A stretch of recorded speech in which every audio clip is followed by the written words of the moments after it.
یکی از برادرها یک ابیات زیبایی رو نوشتن، البته در حق یک طالب علم اهل سنت، در حق من به خاطر دعوت به صبر، یک نصیحتی کردن به ما به طرز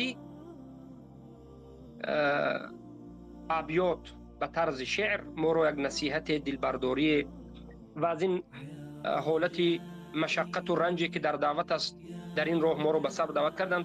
حالا کمیش رو خوندم، به من خوش آمد، بیاد همراه بخونیم تا آخرش که چی است. بسم الله الرحمن الرحیم. برادر نوشتند: برادر یاد تو آید به من گاه، برایت رنج ها دادند در این راه، جگرها ریش و گریانند شبانگاه، برایت صبر می خواهم زی الله سبحانه و تعالی.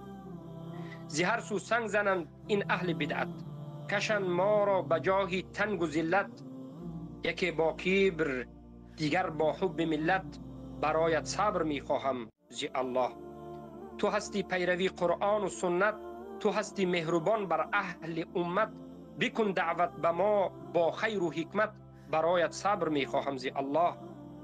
تو سر کردی شکستی اهل باطل، تو در بستی بخانی اهل جاهل، شدند صدها برای حق مائل، برایت صبر می خواهم زی الله.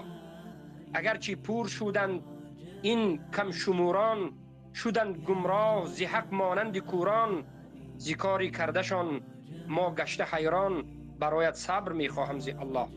یکی صوفی دیگر گشته خبوری، یکی جهمی دیگر گشته حلولی، یکی تهدید کند بر تو بزوری، برایت صبر می خواهم زی الله.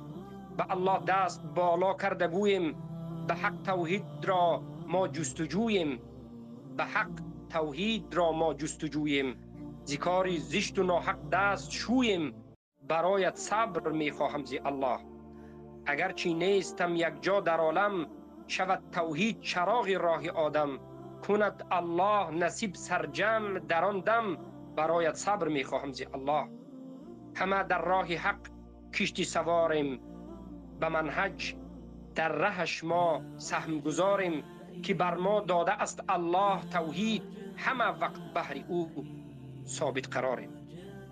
در آخرش نوشتن که شیخ ابو محمد مدنی حفظه الله، من یک برادر شما با این مصرع‌های شعری خود مهر و محبت و حرمت احترام خود را نسبت شما بیان میکنم و گفتنیم که از برای الله دوستم دارم. احبک الله الذي اعطانا فيه